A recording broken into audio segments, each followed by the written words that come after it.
नमस्ते मित्रांनो, मी डॉक्टर संदीप आसे स्वागत करतो आपलं मर्मेदा कायरोप्रॅक्टिक आपल्या चॅनलवर. आज आपल्याकडे कुमट काका आहेत. नमस्ते काका. नमस्ते. कसं वाटतंय आज?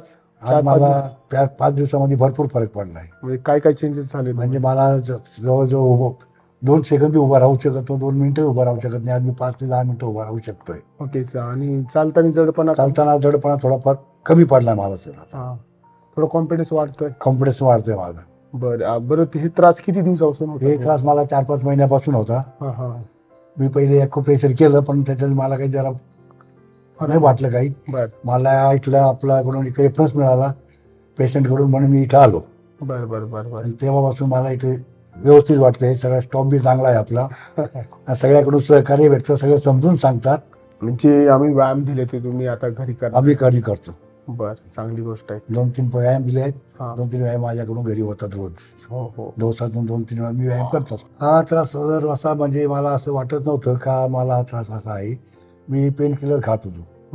किंवा डॉक्टरकडे गेलो, फॅमिली डॉक्टरकडे इंजेक्शन घेत होतो. त्याच्या अंगावर काढत गेला वेळ जास्त त्रास वाढत गेला. बरोबर आहे. तेव्हापासून मला हा त्रास झाला. तेव्हापासून मी नंतर म्हटलं मला ॲडमिट कुठं व्हायचं नाहीये. कारण ॲडमिट झाल्यानंतर मला माझे ट्रॅक्शन देणार, प्लस ते ऑपरेशनच करायला लावणार. पण मला ऑपरेशन ह्या वयामध्ये करायचं नाहीये. बरोबर. त्याच्यामुळे केल्यानंतर मी सिन्नर तालुक्यातील कोनांबेला गेलो. तिथे मी 2 वेळा ट्रीटमेंट घेतली, पण मला ते त्रास झाला नाही ॲक्युप्रेशरचा. मी नाही म्हटलं. नंतर आम्हाला एका ठिकाणाहून आपला ॲड्रेस मिळाला. त्या ॲड्रेसच्या आधारे आम्ही इथपर्यंत आलो. 2 फेब्रुवारी आम्ही तुमची अपॉइंटमेंट घेतली. 2 फेब्रुवारी तुम्ही आम्हाला चेक केल्यानंतर आम्हाला सांगितलं MRI काढून आला. आम्ही MRI काढून आला. MRI काढून तुम्ही आम्हाला 7 दिवसाची 8 दिवसाची ट्रीटमेंट सांगितली. त्या दिवसाने मला आज 5वा दिवस आहे ट्रीटमेंट. 5व्या दिवसामध्ये मला कमीत कमी 15 ते 20% भरपूर फरक पडला आहे. बरोबर आहे. चांगलं एक समाधान आहे तुम्हाला? समाधानी आहोत. म्हणजे जनरली बऱ्याच वेळा आपली बॉडी कशी सिग्नल देत असते. म्हणजे आपल्याला कोणत्या त्रास चालू होणार, तर पाय जड होणं, पाय स्टिफनेस येणं. पण त्यावेळेस आपण काय करतो, पेन किलर खातो फक्त. त्याच वेळेस जर योग्य टायमाला आपण योग्य निर्णय घेऊन आणि चांगली ट्रीटमेंट घेतली तर तो आजार पूर्ण बरा होतो. हे मान्य करतो मी.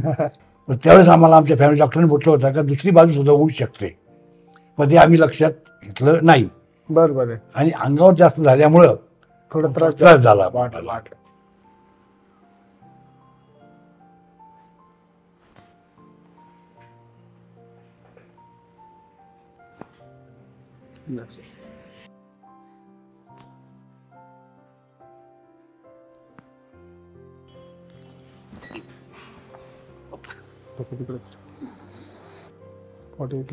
पाय सरळ ठेवा. सरळ ठेवू. सरळ ठेवा. सरळ ठेवा. सरळ ठेवू ना.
असं करा, आणि हळूहळू खाली सोडा, ठेवा खाली, ठेवा ठेवा ठेवा. ओके, चला, धन्यवाद.